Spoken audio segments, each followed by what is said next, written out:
The following is a special presentation of the PDF Sports Network.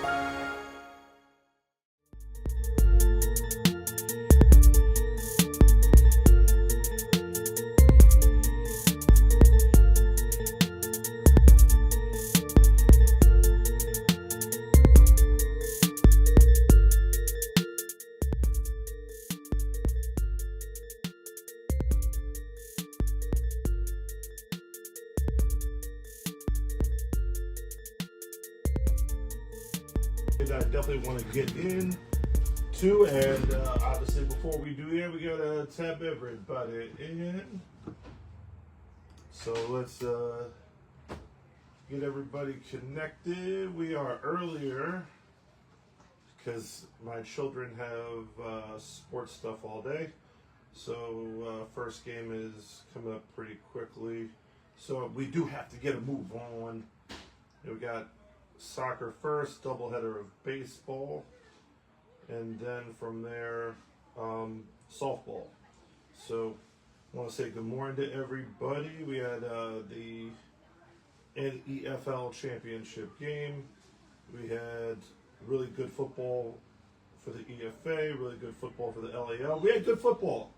So let's talk about it. Elite Football Alliance, good morning. Independent guys, good morning. Bleezy's, what's up? Players Lounge, what's up? Midwest folks, LDFL, Forum guys, Dogs Only, I'm not sure if that's even active anymore, NEFL, Midwest, Big East, Independence, New York City guys, Pennsylvania folk, the network, MLF Elite, Semipro chat, and what am I missing? I know there's one I'm missing. It's usually down at the bottom. Bam, bam, bam. Boom, boom, boom, boom, boom. Minor League Football, what up? Semi-Pro Talk, what up? And then I think that's pretty much it. Yep, that is it. So, again, if you have a forum that you are a member of that I am not posted in, please let them know, because I'd like to talk about everybody's situations. There we go. Boom. Rams by 30. That's that green thing up at the keyboard. That's it. You know the birds? You know the vibes? Stop playing with me. So anyhow. So what do we got going on? We had some really awesome football going on. Again, I want to get to it real quick. Yesterday we had our opening show. Let me get my coffee out the way. Look at me not being a good host and such. Yes, I'm eating Thin Mints at 9:30 in the morning. My apologies. Don't tell my mom. But yeah, I think we're good. We're good. Yes. Okay. Cool. So what did we have yesterday? Yesterday we had the NEFL championship game. Boston Bandits and New England Bombers. New England Bombers finished their season undefeated. We'll get to the rankings, and that's going to be the most of what I'm talking about this morning is the updated rankings. Bombers are now the champions. They end up at 11-0, I believe. Either 11 or 12. It's listed as 11. It might even be 12-0. Perfect season. Played very tough competition. Played AAA teams only. When I say AAA teams, I'm not saying my own opinion. I'm saying AAA teams like they have a designation because in their league they have AA and single A. So the New England Bombers defeated the Bandits 26-16. Really good game. It was tight right before the half. I think it was 20-16 right before the half. The Bandits were trying to drive and try to take the lead before halftime, and the Bombers' defense held. The Bandits had a really good showing, but again, when you look at the rankings, they end up with 4 losses. So what we will see next, that's a good question. I want to hear the New England guys talk about it. I want to hear the New England guys talk about it because do we end up having the Bulls-Bombers matchup, which I know a lot of people up there like, or will they avoid each other in favor of a Florida vacation in February where both of them travel a couple hundred miles in order to, a couple thousand miles, in order to avoid playing each other and play somebody else. It's coffee, not tea, but you get the picture. So hopefully they get it right down there because so many times we get it wrong. So we shall see. So 26-16 is the final on that. By the way, the over-under on that was 47.5. And if you're a mathematician, 26 plus 16 is 42. So pretty close to that with an 8.5 spread and the game being a 10-point game. I'm just saying, the spread maker's pretty good on this one. I see Drewski's up this morning. Let me see if he wants to tap in. Drewski, you tapping in this morning? What we got? I'm going to put in the ad just in case.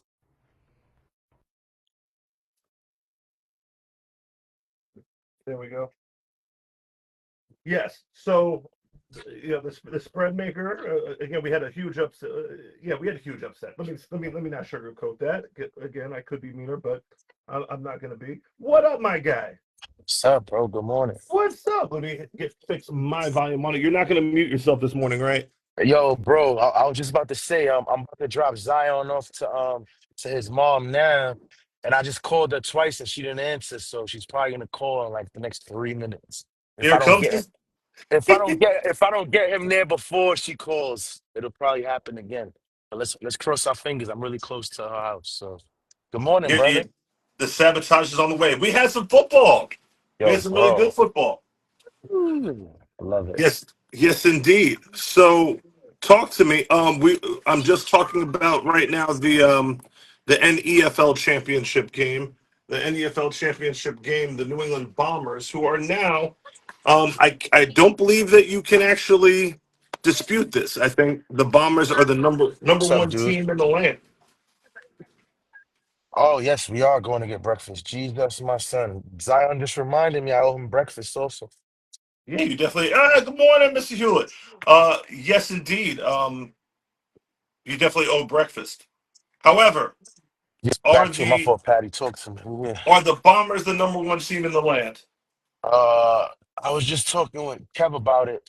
In spite of his bias, obviously, I was picking through his bias while conversing with Kevin. He said, dudes like the Ravens are not like basically no one's undefeated. But you said the Bombers are undefeated. Um, is their quality of competition good enough to where you would rank them number one because they finished undefeated, or are they in a similar boat as the CT Falcons? So what I'm gonna do is I'm gonna admit that I don't know enough about the actual logistics and landscape, and I'm gonna concede to Pat and give you a question with answer a question with a question. Do you feel like that the comp that the Bombers played was up to snuff to where because they're undefeated, bro? So that's like the equivalent, of, let's say, like a Big 12 or like one of those type of non-SEC ACC. The ACC might have the best team in the land, but when it's Clemson, we give Clemson their crown. So it's like, are the Bombers in that position? I don't know Oh, enough Duncan. about I'm them. sorry. Let me apologize, Duncan. When I say the land, I meant the Northeast. So I know the next conversation we're gonna have, Detroit Ravens. I get it, Detroit Ravens and Indy Bison, and there's a few other teams. And I tapped in with Austin. Austin was supposed to be on the show this morning. He said that he has to do some Hey, additional dude, I'm on a conference um, call. Tell me that in a bit. yeah, he needs to do some additional research and such to really solidify and be able to articulate comparables when talking about the Detroit Ravens, Racine, of course, because I know y'all some Racine, and of course like the indie teams and stuff like that. So no, when I say the Bombers, best of the land, I'm talking about the Northeast first. You have to get out of the Northeast before we can sit there and go Detroit versus the Bombers. And that also includes even the teams in New York which are taking losses because I think if you go through Just like you said a little while ago. Remember a couple weeks ago to a month ago, you was like, yeah. Maybe we didn't get to say it on camera, but you definitely said it to me. So I'll give you your flowers. You were like, yeah, but now what happens when we got 4 or 5 good teams? Like, is anyone gonna finish undefeated or are they gonna beat the shit out of each other? And we getting the answers, baby. So, Indeed. So if you go through the SEC with 3 losses, does that mean if you go to play, and I'm not gonna disrespect nobody and call them like the freaking Sunbelt. the Sun Belt of the Missouri Valley. No, I'm not gonna say that. But if you come out the SEC, and let's be honest with you, if you have the Pharaohs, the Knowles, the Sharks, and again, we're seeing what the Sharks are doing in the MLF, where their team, the team that they were supposed to play, showed up with 7 people and they couldn't even play yesterday. They beat a team 62-0 last week. So if we're talking about the MAC, so if you're talking about going through that gauntlet where you have Pharaohs, Knowles, Sharks, Bears, East and Penn, by East Penn, East Penn. Let's not do that to our guys. They back let's out. not do the East They Penn. back outside, Patty. Word. Indeed. And by the way, let's also add Bandits and Gravediggers because Gangster. Mm-hmm. those teams stepped up and played. So we know, like when I break out the rankings, which I want your opinion on. When I break out the rankings, keep in mind you might see records that are worse, a little bit higher up in the standings because we have the benefit of knowing those head-to-head matchups, Mm-hmm. right? So That's it. now, so now if you go through the SEC with 3 losses, but then you run into Jesus Christ, which leagues are still playing? There's no more Pac-12 anymore. We So good let's say you going run against. into a Big 12 team that's Mm-hmm. undefeated, right? Or even in the Big Ten, where like Big Ten East versus Big Ten West, Oregon's has successfully avoided Ohio State on the schedule. So then you end up with these records that might not reflect The who the full team is. picture. The Mm-hmm. full picture, right? So I'll give New England Bombers #1 in the rankings for the Northeast because they're playing a pure AAA schedule, and I just said it, not AAA like who I think is a good team. That's a AAA team. That's a AAA team. No, like all the teams in New England that didn't stay with the ECFL, that those 7 teams aside, right? And we could they should figure that out with the Northeast Bulls being the champion of the ECFL. They need to be playing against the Bombers. Against each other, yeah. Yeah, don't have the Bombers and the Bulls both go to Florida claiming some national championships, and they haven't played one Thank another. you. That would be a tragedy, in my opinion. So, hey, good morning, good morning. So the Bombers undisputed to me #1 right now because their schedule had 0 cupcakes on it, That's 0. all. That's what I was asking. Okay. Yeah. So even though you might like if you had put the Pharaohs or the Knowles on or the Bears on their schedule, that might be either their toughest game of the year or their second toughest game of the year. Again, the Bandits being their toughest game of the year, 8-4 team, but a storied program, quality program. You can't really doubt that. However, if you put Pharaohs or Knowles, it might be their toughest game of the year, right? But their easiest game of the year, there is no like contest. There's nobody in the land that their easiest game of the year is tougher. Follow what I just said. The easiest game of the year for them is tougher than the NEFL was. Do you get what I'm saying? So the cupcake, I think I lost Drewski.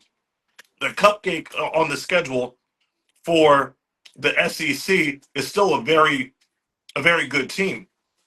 The worst team that you're going to see on your schedule is still a very good team. So when you look at, in fact, let me say, what would be as I look it up, and I'm going to check to see if Drewski's checking back in with us. I'll probably check it in a second. ECFL is AA. 2-4. I'm gonna be honest with you. I've seen the Northeast Bulls. They're not AA. They're not.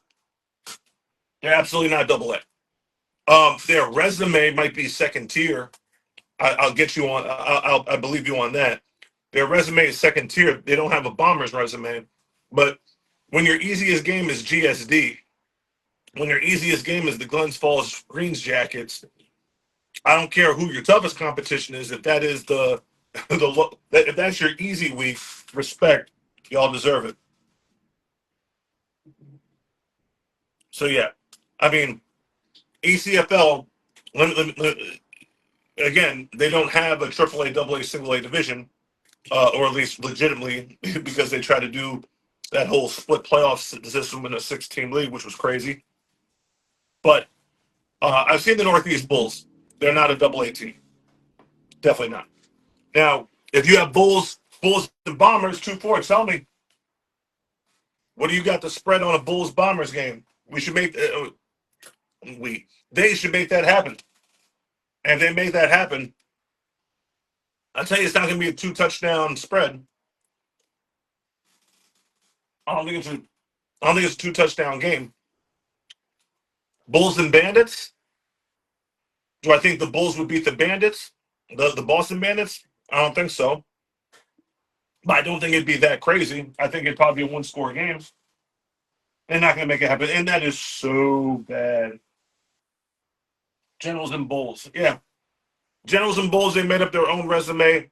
Yeah, it was whack that happened that way, but ECFL did what it did. What are you gonna do? But again, when 500 team, 16 league, and then your 500 team is I mean, they are competent teams, but Bernard, 19 touchdowns, 1 interception. Bulls are not beating the Bandits. Gotcha. Bandits QB. Wow, that's impressive. So how far do you have to go down the standings for the Bulls to get a win in the NEFL? Because I'm taking the Bulls over the Cobras. Talk to me. I'm taking the Bulls over Mill City. Talk to me. I'm taking the Bulls over Glen. Don't tell me you're taking Glens Falls over the Bulls. Don't tell me you're taking GSD over the Bulls. Right? You're taking the Cobras over the Bulls? I don't think so. You'll take the Bulls over the Cobras. Okay, got it. So how could that be beautiful? So how could that be AA ball? That doesn't make sense. How can it be AA ball? But again, I respect that the NEFL does AAA, AA, single A, because if you opt not to play the best, then yes, you deserve that designation. But again, for the rest of it, I go by what I'm seeing in terms of quality of football, and I've seen it on the field. I have. So moving on. Bombers are number one. And again, I will get to my rankings in a second, and then we'll take it from there. What else happened? But again, 8.5 point spread. It was a 10-point game. 47.5 on the over-under. 42 points were scored. I think that's pretty awesome. So because one team is AAA, makes the whole league AAA. I think that. Oh, that's a great question. So the Generals are definitely AAA. The Bruins are a AAA organization. They wouldn't be a very good AAA team, but I don't think you. They have a full roster. They're fully uniformed. They play at a really nice facility. So I don't think you could say that the Bruins are AA. Again, just because you're not a championship contending AAA team doesn't mean you're not AAA. Randolph, I have not seen. The Rhodey Ravens, I have not seen. Troy City's a AAA team, I would say. Again, not a really good. If these teams were in AAA NEFL, would they be better than GSD? Would they be like? Would the ECFL be the last? I'm sorry.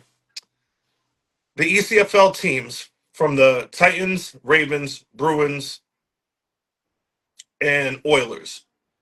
Those 4 teams are at the bottom. Right, but those 4 teams are on the bottom of the ECFL. Are those, if they move to NEFL AAA, are those the last 4 teams stand? Like, are those the bottom 4 teams in NEFL AAA? No. So that's why I'm saying it's not a very good AAA league, and I definitely wouldn't consider it to be.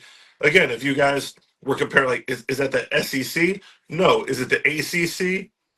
No, I would say that was probably like one of the second tier or third tier leagues. Still Division One. Don't disrespect them like that. But yeah, little Metro. Sorry, what was it? The Midwest or whatever it's called. Not the MEAC. Oh, I was about to disrespect black college football. I know they would never go there again. Whatever they would do versus what they compete at is 2 very separate things. But I think those 4 teams could compete in AAA. What makes you AAA? Being a contender for a AAA championship? No, being able to finish a AAA schedule. Now, obviously, the Connecticut Lightning can't do that because they don't finish their schedules ever. However, I think that the teams in ECFL could finish a AAA schedule. They wouldn't do very well. They wouldn't be playoff teams, but again, that's why y'all should put you guys should put it to the test. But again, the big thing is we need to see Bulls versus Bombers, and my New England folk. If y'all don't demand that, that's the other thing. If y'all don't demand that, and then you turn around and then try to like boost the resume nationally, it's gonna have it's gonna get people's eyes rolling because if the Bulls go and try to be national champions, and then the Bombers try to go national champions, and y'all ain't played each other in the same neighborhood, that's gonna be wild to me, especially if it's not like widely accepted that it's a second tier of football. Good morning, good morning. All right, so let's move on. EFA, and let me just check in to see if Brother Drewski is back. I'm just gonna put the open invitation for him to come back. Ooh. But yeah, some good stuff, good stuff. All right. There we go. Let's move on then. Because almost near kickoff for today. Let's go EFA. EFA first. So EFA, we had Patterson Gravediggers and New York Bandits. Now this one was a really good one. We want the Detroit Ravens. Of course, you want the Detroit Ravens, but again, opinion, there should be a couple of games in between that game that y'all need to handle. So again, to not play the champion out of the New York area, and then it's just straight to Bombers and Ravens, I think is absurd, especially with teams with resources. So nonetheless, EFA Week 8, Patterson Gravediggers and New York Bandits. The Gravediggers were clamoring about being disrespected, overlooked, but they had to go to New York. And they did start out really well, although the Bandits drove down on their first possession, scored the 8, got a touchdown plus the conversion. Then ensuing kickoff, get a return to like the 50-yard line or so. Patterson Gravediggers, quarterback number 3, amazing. This dude is legit. Single-handedly got a big time conversion on the 4th down, and then converted on the quarterback run for a touchdown, and then it was 8-6. Gravediggers then took the lead at that point, 14-8, going into, I believe that was going into the half, and the Gravediggers were playing pretty confidently. Bandits just did what the Bandits do, which was long sustaining drives, made critical changes on defense and offense, just adjusted the game plan, really good coaching, and essentially what made the Gravediggers look like they were running away with this thing, the big play, especially a big bomb that number 3 threw over top of everybody, was the reason why the Bandits were able to win this 24-20. Gravediggers were trying to close the deal at the come back at the end, scored a touchdown on the last play of the game. But by the way, one of the players that we really need to talk about, number 7 from the Gravediggers. I need to really get that young man's name, which I'm going to do right now because there's just no reason not to. Tyron Brown, this kid is a player. And on the Bandits' go-ahead touchdown, he got called for a pass interference, which was, I mean, like this. It was a pass interference, don't get me wrong. It was an amazing play in the back of the end zone where the receiver tried to moss him, like go up top. And he literally, as he was trying to recover, I thought was with perfect timing, caught the receiver and then pulled him out the back of the end zone for an incomplete pass. The official apparently was in a better spot than me. He came like literally a tad too early, paused, and the flag was thrown, which set up the Bandits touchdown, which was the go-ahead. Tyron ended up with the touchdown at the end where he jumped out of his shoes in the corner of the end zone to score the touchdown. But at that point, the Gravediggers were down 10. His touchdown made the final score, the final deficit, I should say, 4 points. But big shout out to those guys. Indeed. So yes, big shout out to Tyrod Brown. That dude was like my player of the game yesterday. He played his butt off. Lamar Johnson is number 3. He's the East Side Patterson high school product quarterback. He's mobile and he can throw. He's one of the guys that really makes that thing move. Number two, Jameek Williams as well, really good receiver. Just they have athletes across the board. A little bit more, and I keep on saying this, but they do what they do. So maybe, just maybe, I don't know what I'm talking about. And if they added some depth, like if they were instead of a 25 player team that's very comfortable being a 25 player team, if they were a 40-man team, would they be better? You would think they would, but maybe they just have a niche with what they do. And again, when you look at um, their roster is again, if you look at hosted Patterson, New Jersey, like 80%, not maybe 80 to 90% of their players are from Patterson, and the others are from Newark. There's one from Hawthorne, which is the same area. One random person from Yonkers, but yeah, everybody's from one Belleville, and then everybody else is from Patterson. So love the fact that they're repping their brand, repping their hometown. Again, shout out to the spread maker on that one because the over under on that was 45.5, and that ended up being 44 points. Keep in mind that the touchdown was scored on the last play of the game for the Gravediggers. They did not attempt the extra point, which would have been, if you lost money on this, Vegas was upset with you because there was 44 points scored with a pending 2-point conversion, which would have had it at 46. The over-under was 45.5. I'm just saying, I'm nice with these numbers. And the spread was 4.5. And the Bandits didn't cover by a half a point. I'm just saying, I'm nice with it. Kingston Lions Demon Knights game did not get played because of scheduling issues. We'll find out what the makeup for that is and take it from there. But not much advertising on that to begin with. Probably one of the reasons why there's lack of clarity on when and where the game was. But it is what it is. LAL, that was the game of the week in terms of the upset of the week after the Knowles went up to Bear Country and beat the Bears handedly. The Bears returned the favor going into Kings Bay and dropping 44 points on the Seminoles.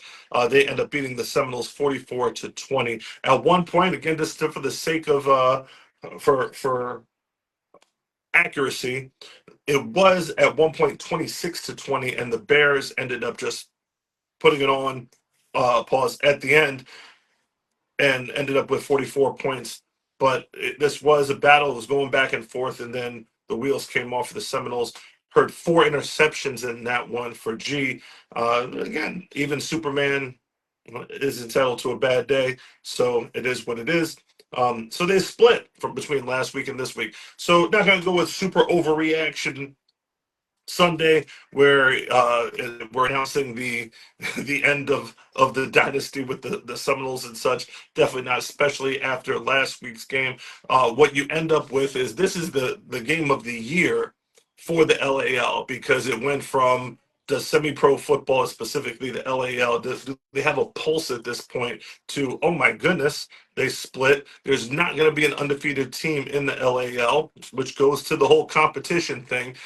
So if nobody's going to run the table in the LAL and you have some very intriguing matchups that we're going to go around on the second go around and maybe wins turn to losses and losses turns to wins and then playoff positioning ends up being critical on whether your championship dreams come true, that's going to be some interesting football. So the blood got flowing on this one, and we absolutely love the Seminoles, Tony Spina and those guys, but at the end of the day, this might be the best thing that could have happened for the LAL and in general for football in 2025 because it's hard to keep everybody's attention when there's one team just beating up everybody week in and week out. Again, I know it's not fun if you're the one that's on the team, whatever, and you're looking to keep your perfect status perfect. And again, that's the first time the Knowles have lost. I mean, they ran through spring football. They were 20-0 in between all the years of spring football. So during summer football, it seems like there's a more even playing field, if you want, or just a different playing field that they're having a harder time navigating, or just maybe this would be better content. Who knows? Just not many people around, and with less teams, you're going to have more talent that's left. So, that's kind of is what it is. So, check it in the comments. Bears Bulls will be a great thing. Yes, I believe with that. Okay, cool. So, in the LAL game, I don't think anybody predicted that. There were some people that predicted Bears. In fact, Drewski prediction from weeks ago was that the Seminoles were not going to go through the regular season undefeated. He definitely said that. And in fact, I even had the odds on those that took the odds on the Seminoles being undefeated would have lost their money. I gave you pretty good odds on that. It was like plus 350 or something like that on the Seminoles running the table. Some of y'all said that you would take that 350. It's a tough go at it. So what else we got? So let's talk about the rankings really quickly. So I'm gonna give you the zoomed in as I fall over there. Sorry about that. Boom, boom, boom. Let's talk real quick about these rankings. All right. So I'm just gonna tell you there is room for disagreement, as there always is. Don't blame me. Give it a look real quick. Tell me what I got right. Tell me what I got wrong.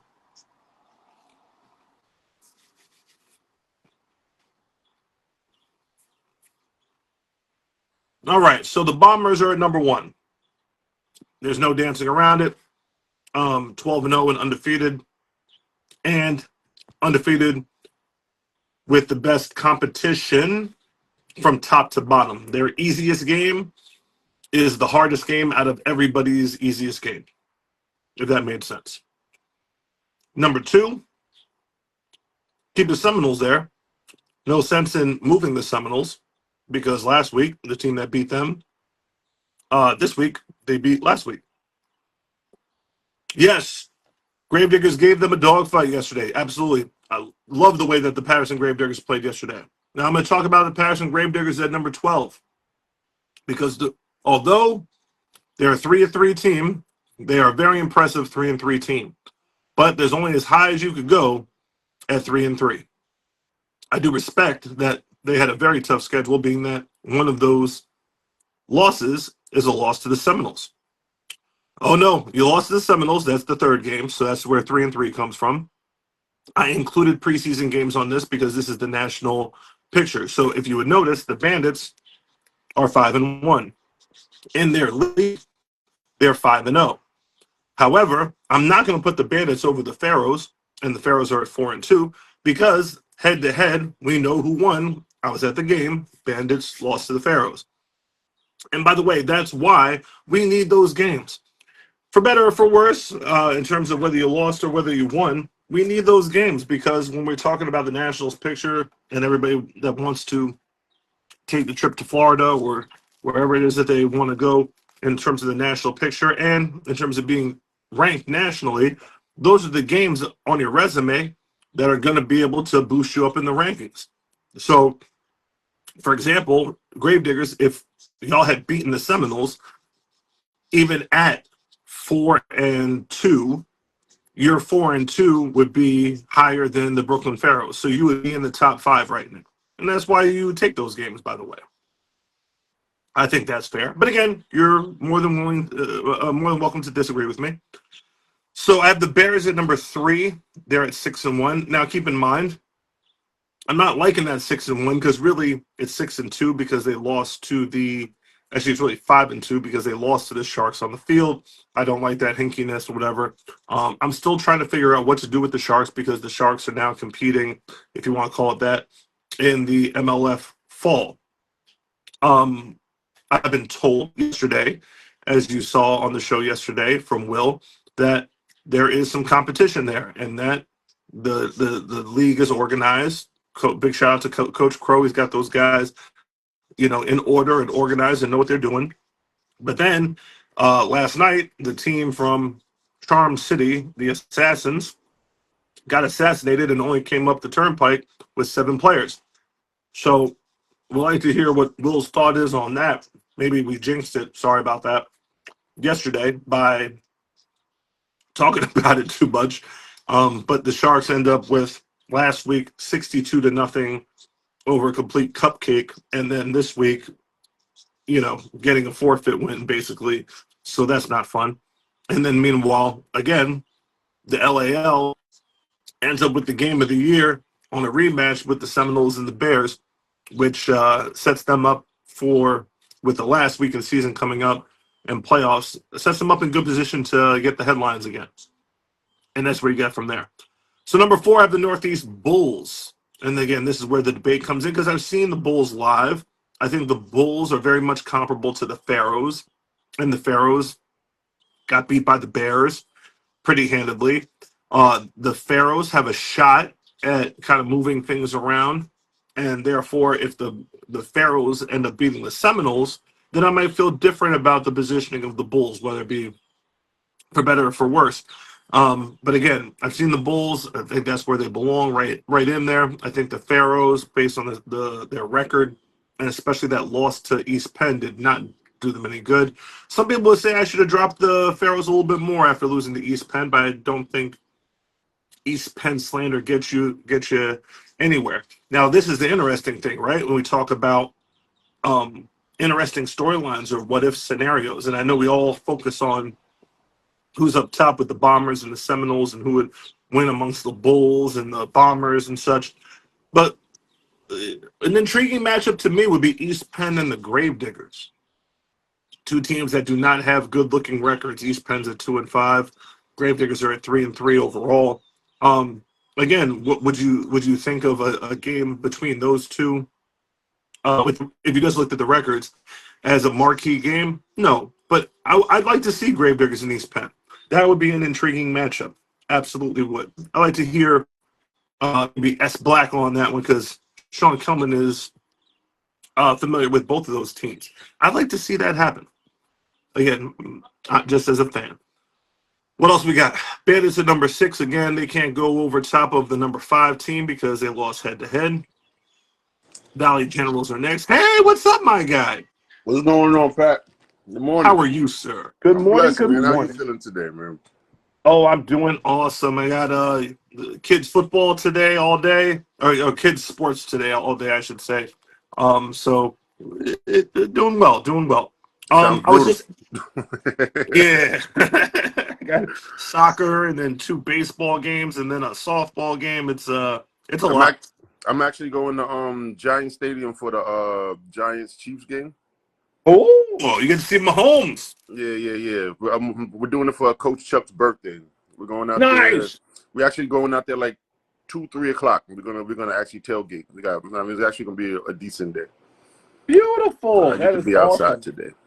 And you get to support youth football, being that you're watching the Giants. That's good. Yeah, exactly. That's awesome. Start Jameis, yo. It'll be Christmas from you if they start Jameis Winston. Yeah, right. That's awesome. So I got my new rankings out. I'm only going to go for another 5 minutes, so let's go through this quickly. Top 5, do you agree? Bombers, Knowles, Bears, Bulls, and Pharaohs. Talk to me about the top 5. Do I got it right? You know more about the Bombers than me, but from me following you every week, I definitely get it. I mean, the Knowles are the best. They tripped up yesterday, but they're still the best. The Bears only lost to the Knowles, so that's fair. Bulls and Pharaohs. Are we ignoring that we saw the Bears lose to the Sharks on the field? No, because they figured it out, and that's why we have league. People in league situations, and people choose their league so they can make these decisions when these decisions can't be made. So once the league makes a decision, I follow what the league says. Gotcha. Okay. I mean, that's what they chose. Makes sense. Okay. So my top 5 you're good with. Mm-hmm. All right. So obviously 6 is the Bandits, and then from there, I mean, boop, boop, boop, boop, boop. Yeah, that's fair. I mean, me personally, people look at it like, do I want to see the Bandits top 5? That shit don't matter, Pat. This is all your opinion. This is all opinion based, and I agree with your opinion. As long as I'm the best in my league, I worry about everything else later. Beautiful, beautiful. I like that. So the next 5 would be Bandits, Bandits, Generals, Demon Knights, Flyers. Anything stand out in the next 5? I love the Demon Knights is up there.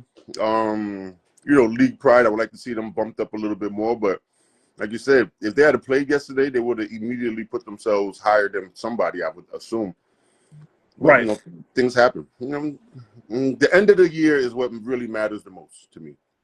Absolutely. I don't And think it'd be fair to move. I think the habit is to keep them lower just because it's just one of those teams that usually, ironically, just like the Bears, they just get overlooked yeah, because they don't get a lot of, a lot. Yeah. fanfare or whatever.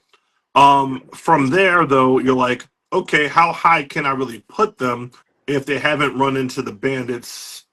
Hmm. Like, yeah. So, what is their best win? And that would have been a team that would have been served by doing a crossover game, even if it was a crossover game with, let's say, the Bears, right? I would Absolutely. I would like to see a Demon Knights Bears game just to see. I think Just to that see would a give measuring stick to see where they at. that would give you some clarity. The two games, ironically, that nobody else would figure out. I'd like to think that I'm brilliant, right? Hmm. So the two games that nobody else would figure out is a great game that I would absolutely love to see and clear my schedule for would be Demon Knights versus Bears and East Penn and the Gravediggers.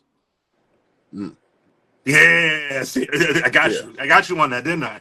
Yeah. I like that. Yeah, right. And You it's know. not even like because we do the lazy take of the 1-to-1 and the 2-to-2 and the 3-to-3 instead of unpacking what they actually do well and what we see on a football field and what intriguing matchups we would get. And I hope that we're starting to learn that with the LAL, with these teams beating each other because for some reason the Bears are a bad matchup for the Pharaohs. They're a bad matchup. The Bears just have this advantage over the Pharaohs for some reason, and then the Pharaohs for some reason have an advantage over the Seminoles. And we saw even in a truncated version that Hmm. they It's they they, matchups. they That's why matched up. everybody should be playing each other. It's all about matchups. You think you're the best, but you have a team that's probably you feel like you're better than that could possibly stand over you because it's just about matchups. And that's what I love about football so much. You know? Absolutely, these guys with the late take of the team that we beat them, so therefore they can't beat us. No, that's not the case. That's just Hmm. not the case. Absolutely. No, I love it. I love all of this. Because it's funny because out of the four teams you mentioned, and I'm not trying to be funny about it, the only team I've lost in the four teams you mentioned is the Gravediggers. Now There you think go. about that. You know what I mean? It's all about matchups. Absolutely, absolutely. I've So never now, lost to the Bears. We've never lost to the Demon Knights. Never lost to East Penn. They're undefeated on all of them. But the Gravediggers, and you would think that they're the lower team out of all of them. They're the ones that give me the work. So it's all about matchups. right, indeed. And by the way, another really good matchup that I would like to see: Valley Generals and the Demon Knights as well, because they both play. It's like that would be like watching Army Navy, like teams that are just gonna run the ball like 90% of the time and play defense to try to I mean, the game would probably last 15 minutes total, right? The Generals are the ones that won the championship last year, right? The Valley Generals, they won last year, and then they were the runner-up this year. Yeah, we invited them for a game. They didn't want no smoke. Ah, there you go. Well, that's the brand of ball they play. They really can't go vertical. Their running game is their strength, and their defense is their strength. They play very similar to the Demon Knights in that regard. So again, that would be a matchup that I would absolutely love to see. So that's 6 through 10. Now 10, you got the Windsor Flyers, who are 11, and this is the one that kind of stands out because you're like 11-0, and they're a champion. However, they play a self-determined a self-determined double A schedule. That's fine. So that's why I can't put them too far up Why not? Why not? because they didn't play the best in their own league. They chose to be with lesser competition. I can't ignore that. But isn't that why they're double A though? But Because I'm looking at your thing, you have them specifically the only team in the bracket where it says AA. correct because that's a self-titled. I'm not going to give somebody. I'm not going to title you what somebody else designated you. So if somebody calls the EFA a double A league, I'm not going to put double A up there because that's their opinion. If you assigned yourself, like this is where I'm going to go. If you want to compete with the best, go to the left. If you Pat, want to, go ahead, don't you talk to have me. an independent championship? What's that? Don't you have an independent championship? I do, and I would not compare that to a AAA championship Uh, because that's where I chose to go. all right, all right. And As by long the as you're way, being fair, as long as you're being fair, boss right, man. right, indeed, Make indeed. sure.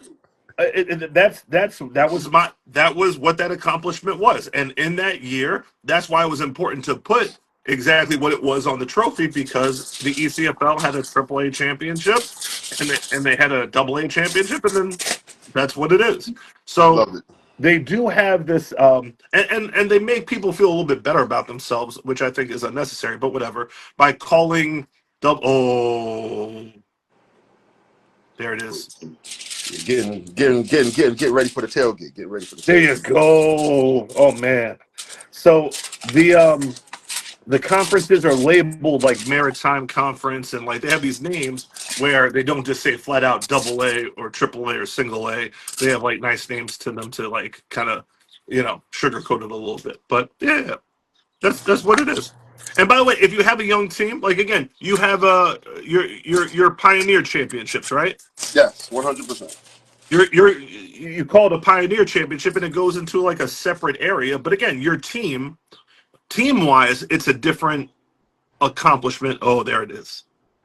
Team wise, it's a different accomplishment. Coaching wise, it's not because coaching wise, you coached 18 and 19-year olds against other 18 and 19-year olds. Yeah, So that's what it. So I was the best at what I do. My exactly. coaching, At the level I was competing at, it I was was the best. even, it was fair, and did you win? There you go.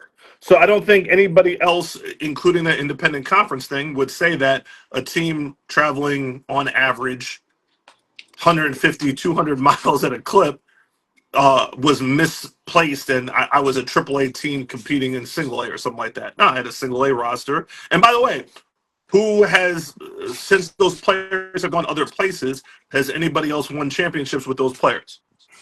Yeah, that's my favorite thing to look at. That's my favorite thing. Yeah.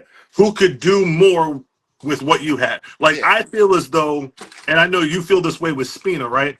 When you line up with Spina, you feel as though you could beat him with your roster. And then every if you time. switch, rosters, if you switch sidelines, you could beat him again. Absolutely, every time. That's what coaches want to. That's what real coaches want to do. They don't sit there and hey, I need this guy or need that guy. I do the best with best I could do with what I have. You give me a week of work, and I get you the results. There you go. There you go. I love Every time. that. With anybody, just give me a week. I'll come up with a game plan with anybody. Okay. As it should be. So at 10 is the Windsor Flyers. Again, it's a solid team, by the way. I would like to see a Flyers Bandits game. A Flyers Bandits game would be a good game because I think the Flyers, and again, saying that they're a AA team doesn't mean that if they were to go to AAA, they'd be in last place. I don't think that would be the case. If the Windsor Flyers were AAA, I think they would be like a 500 team. They'd be like a more like a Spartans type of team, like a real fiery See me, Spartan. I would have to see them play. I would definitely because I hear what you're saying, but because for me, it would ultimately come down to who their quarterback is, who their offensive line is, and can they get a good pass rush. Those three things would always, it comes into play. So I would have to see if that would be elite. Absolutely. Now, in the comments, I'd like you to put for everybody in the comments which games you would like to see cross league based on what you see out of these rankings. And again, my favorite, Gravediggers and Raiders. My second favorite would probably be Demon Knights and Generals. Those are two matchups I'd like to see. So number 11 is Middleborough.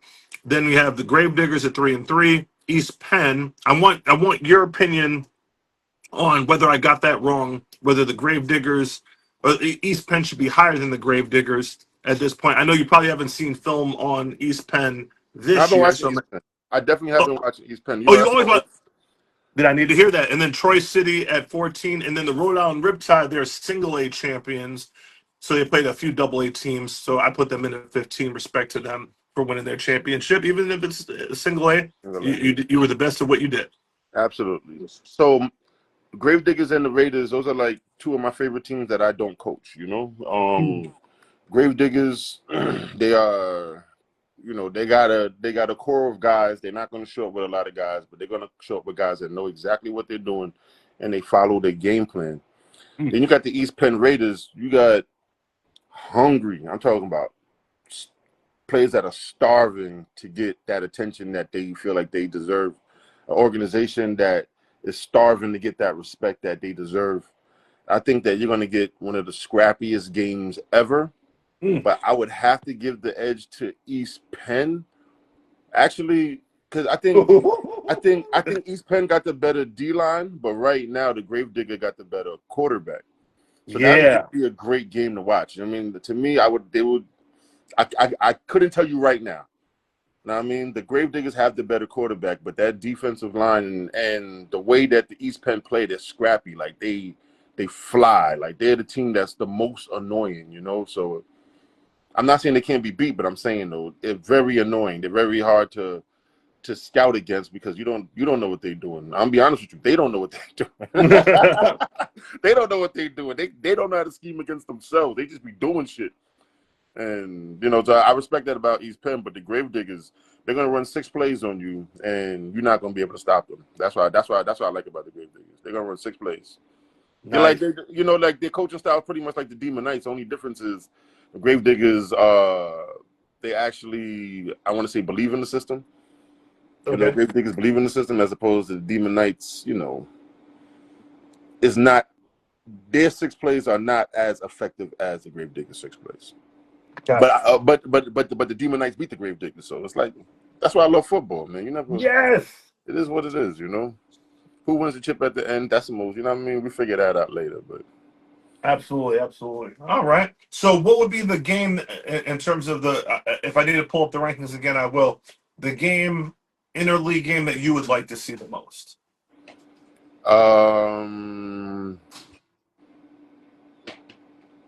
Bears versus Demon Knights sounds fun. Okay. Bears and Demon. I think the Bears will win that game, but I think that Sean will show. At least Sean will show that, he's ready. He's ready. I love playing against the Pharaohs. I don't mind playing against the Pharaohs. I love playing against the Knolls. I love playing against any. Me. I love playing against anybody, but I love playing against the Pharaohs. You know what I mean? Those are one of my favorite teams to play against. Just because the atmosphere and the love and the hate at the same time. All of that.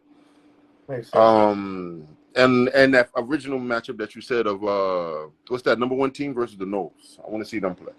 Bombers and Knolls. Yeah, because if you're number 1, I want to see you play. I want to see you against our number 1. Absolutely. So, all right, man. Enjoy the Giants game. We're gonna call it a day. And again, thank you for supporting youth football in the New York Giants organization. Absolutely, man. Go Jameis. Go Jameis. I'll holler at you, man. All right. So that is it for another week of Way Too Early with Coach Pat. Off to the games today. Good luck, Anthony. Good luck, Cecilia. Having fun and enjoying life and stuff. So for another episode, we'll holla.